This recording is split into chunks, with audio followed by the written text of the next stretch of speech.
The following is sponsored by Virtua. Virtua supports local sports.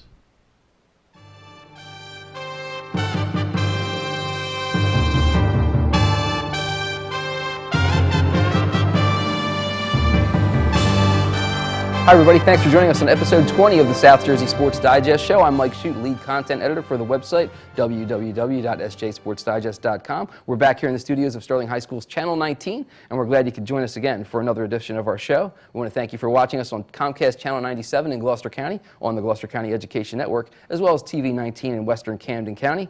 You can see the show on those two channels Thursday, Friday, and Saturday, 10:30 a.m. and 6:30 p.m. And of course, you can also watch the show anytime on our website, again, www.sjsportsdigest.com. We want to start off by reminding you about the SJSD app on your mobile phone. You can download that now, and the best news of all is that it's free. With the arrival of the new year, SJSD has released the next step in its sports coverage, one that's sure to bring a heightened awareness of the teams and athletes you love to follow. Our awesome new mobile app is ready and available to download free of charge on all smartphones. Simply go to your app store and search for South Jersey Sports Digest. You'll see the app and our SJSD logo. Download the app and immediately search for your favorite teams. Once you add your favorite teams, you'll see all the great features this app has to offer, from schedules and results to rosters and photographs. It's all at your fingertips. You want to know where your team ranks in the conference standings? You can find that easily and without hesitation, unlike trying to find this info on the web from other sources. You can select push notifications, which will alert you every time there's a change to any of your team's pages. You can track as many teams as you want and stay up to the minute on each and every team. As we add content to our site about your team, you'll be the first to know. And if you're interested in helping us keep your team's data up to date, contact us and you can be a content provider for your team and help keep the team's achievements active on the app. So that's the latest on our SJSD app. Again, download it on your smartphone, free of charge on your app store. Let's get into some South Jersey news. And first of all, this first item is not a rerun. We started out last week's show talking about Paulsboro wrestling coach Paul Morina, who picked up his 600th coaching win a couple of weeks ago. And we start this week in Paulsboro again as Paul Morina sets the South Jersey record last night on Wednesday, January 28th. The Red Raiders coach became the South Jersey region's all-time winningest high school wrestling coach in his team's Colonial Conference win over Haddonfield. The victory gave him number 606 in his 30-year career.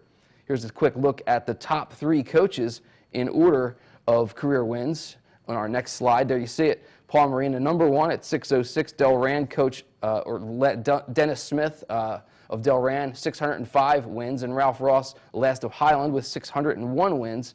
And you see there, Paulsboro is 15-0 in dual meets this season, but has some stiff tests coming up with non-league matches against Clearview this coming Saturday. They also will finish the regular season at Highland and at home against St. Augustine in the next weekend, Friday, February 6th, and Saturday, February 7th. Now it's time to reveal our Total Turf Experience Athletes of the Week. There were lots of big performances this week in South Jersey in many sports, and we'll run through them first for you here, starting off with our male athlete of the week, who comes from the diving platform. It's Cherry Hill East senior diver Ethan O'Neill. O'Neill on Thursday, January 22nd, scored 499 1/4 points, more than 110 better than his nearest competitor, to win the South Jersey Interscholastic Swimming Association Jim Roach 11 Dive Championship that was held at GCIT last weekend. So congratulations to Ethan O'Neill, the senior from Cherry Hill East, our male athlete of the week. We also have a couple of female athletes of the week. We'll start off in Haddonfield with Sophia Peiffer, sophomore diver, also a diver from Haddonfield. Sophia was a repeat winner of the South Jersey Interscholastic Swimming Association Jim Roach 11 Dive Championship.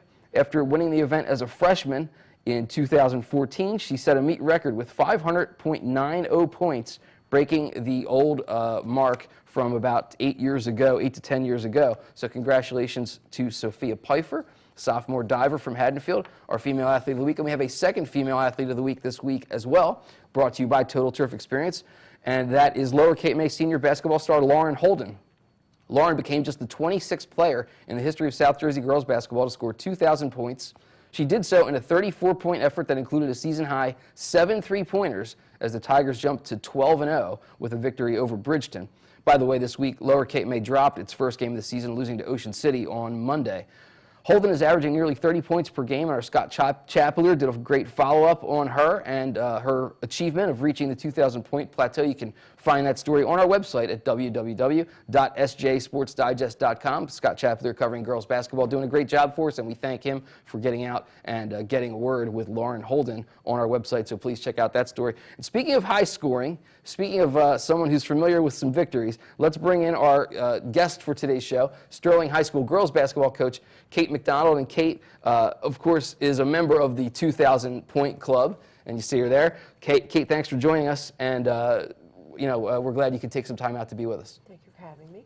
Thank you. Now, first of all, let's talk about 2,000 career points. We noticed Lauren Holden from Lower Cape May just eclipsed that plateau. Only 26 players have done it. You're one of those 26 as well. So talk, and there's the chart. I just listed the top 15, and we have Lauren there at number 24 right now with 2,025 points.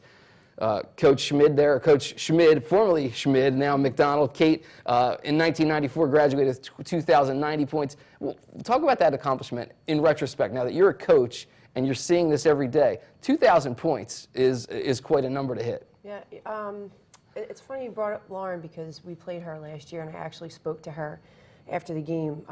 To accomplish 2,000 points takes a ton of work. And I mean, repetition, you give up a lot, you sacrifice a lot, you're in the gym when your friends are out, and I saw the way she worked before the game, and I was like, this girl's gonna be good. And you could just tell she had that work ethic. So reflecting back upon 2,000 points, it happens because you work very hard at it and spend a lot of time practicing. And if we could take a look at that chart again, you'll notice that there are, I have 4 players highlighted in yellow on that chart. 3 of them in the top 15 are all Sterling players. Jessica Kopsky, 2001 graduate. Jackie Donovan, who is now Jackie Mulligan, the Haddonfield head coach. She graduated in 1990 with 2516. And of course, the Coach McDonald here to my left with 2090. First of all, 3 Sterling players in that list. It's the only school with more than one. Second of all, what's the deal? Is there something in the water here at Sterling that got you guys all 2,000 points? Or obviously, you guys all played under a great coach as well. Yeah, I think we have good feeder programs coming up. It's ingrained in the culture of this community. And Bill Ulrich, if you were an offensive-minded player, he was the coach for you. He wanted the ball in your hands, made it known that the ball was going to get in your hands, made it known that you should shoot the ball. And every team you played against knew you were going to shoot the ball, but he still found a way to get it to you, found a way to put you in opportunities to score, and then we put the work in, and there you go, 2,000 points. I know that Jackie Donovan, obviously Mulligan now, but with her, with you, and with Jess, the 3 of you, all saw a lot of gimmick defenses. A lot of people would go box in 1 or diamond in 2, so some kind of thing to kind of shut you guys down. Mm-hmm. How did you find it, that ability to just continue to score in a situation like that? Because obviously the focus was going to be on you every time out. I wanted to score every time I touched the ball, and that's what I keep trying to tell my girls, like, you're lucky you have a coach that tells all of you to score, so shoot the ball. But, I wanted to score. I wanted to be the best person out there.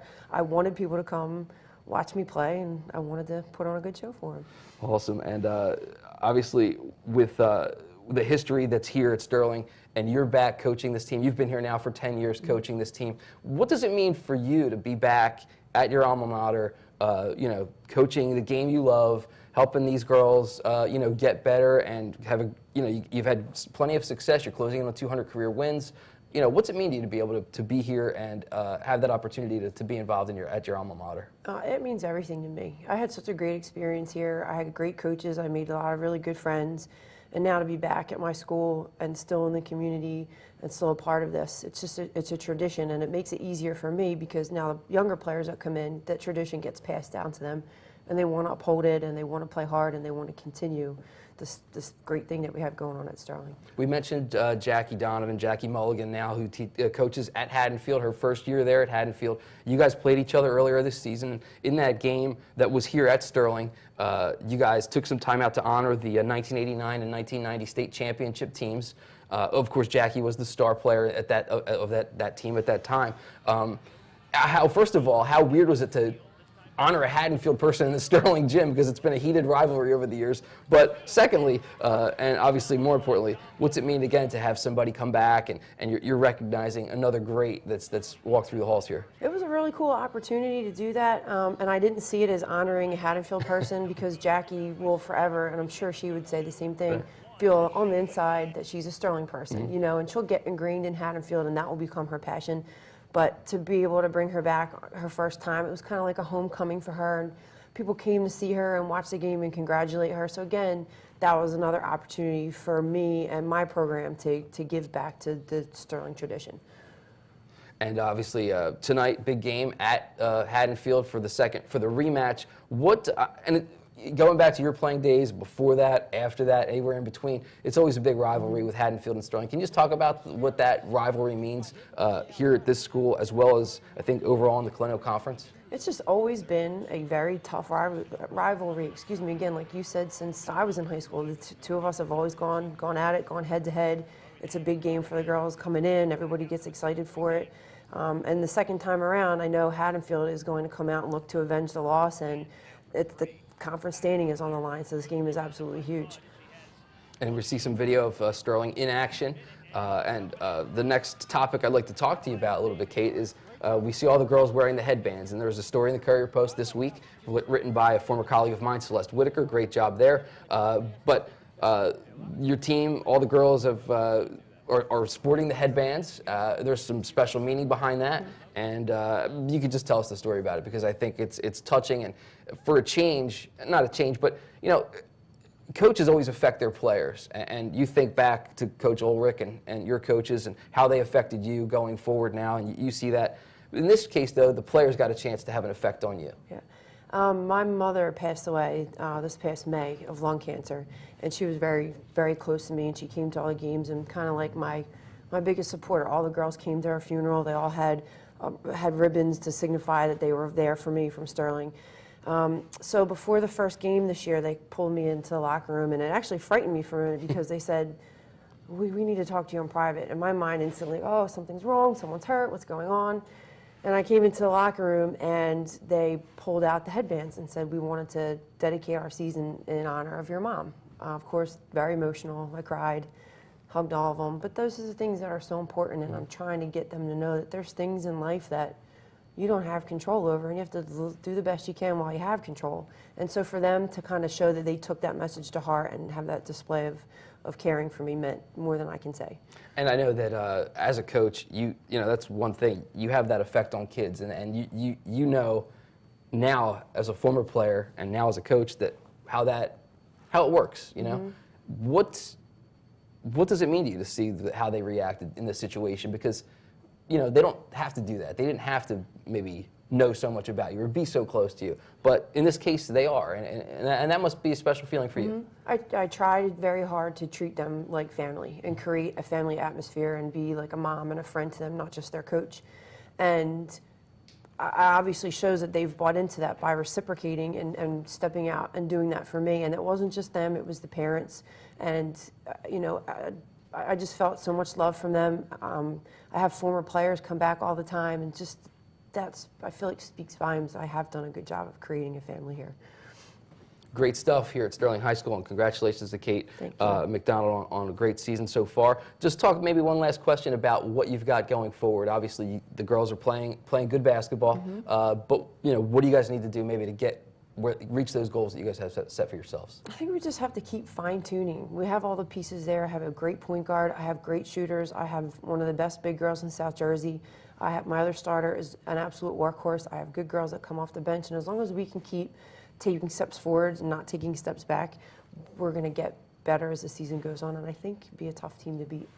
Kate McDonald with 196 career wins, I believe, is the number, and just 4 away from 200. So she's going to be in rare company from what we could figure out. We were doing some number crunching at South Jersey Sports Digest, and she'll be one of just a few coaches who have scored 2,000 points and also collected 200 wins. Lisa Gadaka of Gloucester Catholic fame, of course, is one, and we think Kate might be the only other one to do this. So it's a pretty rare accomplishment. We're glad she could join us today here at South Jersey Sports Digest. Kate, thanks again for stopping by. Thank you very much. Right now, we're going to take a quick peek at our latest Virtua School of the Week. This week, it's Haddon Heights. Take a look.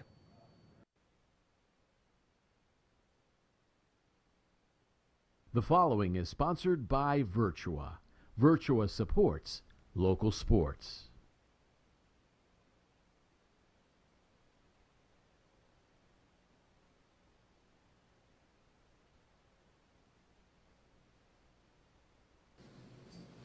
Hi, my name is Joe Cramp, and I am the Director of Athletics and Student Activities here at Haddon Heights High School. We are a member of the Colonial Conference and are part of the Patriot Division. We have the three different communities, Haddon Heights, Barrington, and Lawnside. They all, grow up together, and I just like the feel of that small town community where everybody knows everybody. And I think once they get in here, they have a sense of pride in their community and their school. So I think that helps when you have a small town school. With any school, your favorite part's going to be the people, generally. I've met my best friends here and role models and teachers and coaches who are going to be lifelong friends for me. And I think that it's just the community, it's the people that are here that are hugely important to me. That's what's the best part of Haddon Heights for me. I just think we're really high-spirited, and all of our kids just really get along with each other. Like, we have a nice little community within the school. It's like a safe place to come to, like a school should be. And just so far as sports and everything, like, they come out and support. Like, the Garnet Crazies are good, and they're just very supportive. Yeah, we've had the Garnet Crazies. Actually, the Garnet Crazies have been around since the early 2000s, and fortunately the kids have run with it. Obviously, over the years, you've had different groups of kids that have been more motivated than other ones, but it has continued on. I think the Garnet Crazies this year and maybe last year have been more of the more creative and more spirited group, and they've been good because it's difficult to sometimes they cross that line of what college shows and the high school educational experience, and we have to kind of keep them in check, but they do a nice job of showing the school spirit and coming out and supporting the team. The Haddonfield game that just passed, they did the whole ESPN sports table and everything. They had the little ear things, and they were live tweeting the game throughout the whole game. It was just really creative. For my team, we pretty much love it when they come because they're going at the other team, so they're missing shots, and it brings our intensity more. We're ready to go when they're there, so it's pretty awesome when they're there to have more support. Generally, I think that people tend to be really spirited about our sports teams, and even about other teams in the school, like our academic challenge team and our marching band. People tend to be excited about their successes. Rob Brenniger, who's our band director, has been here a long time, and he's had a lot of success, a lot of championships.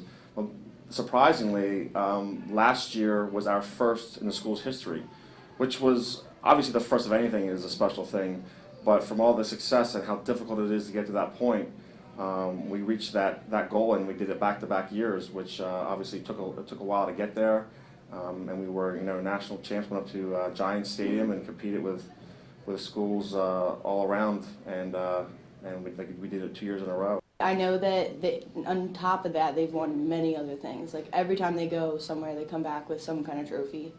And I can't really tell the difference, but you can tell a good organized thing when you see one. So whenever they come to football games, we'd always be really excited about it. I think that a lot of kids don't actually understand how impressive that is. That's really that's a big deal for those guys and for really any school.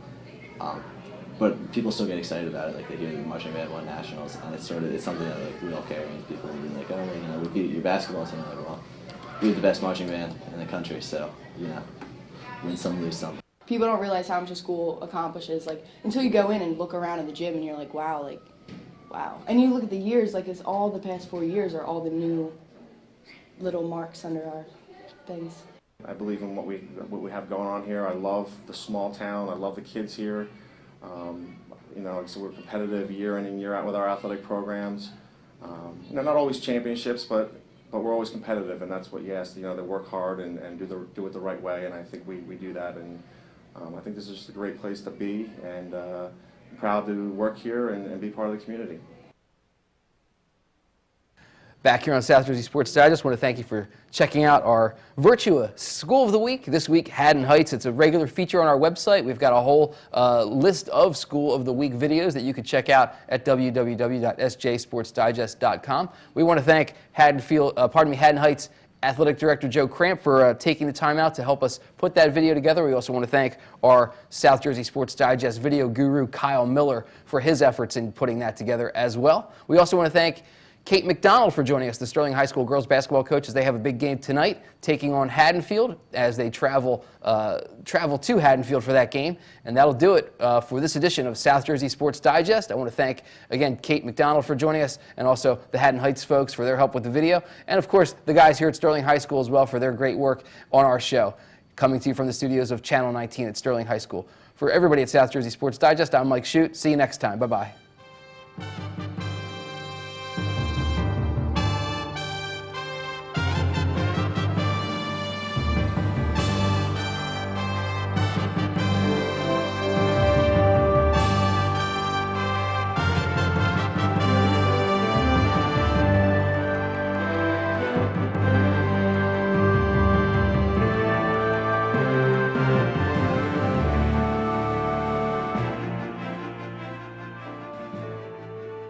The proceeding was sponsored by Virtua. To learn more about Virtua Sports Medicine, go to virtua.org/sports medicine. To schedule an appointment, you can speak to a personal navigator at 1-844-678-7001.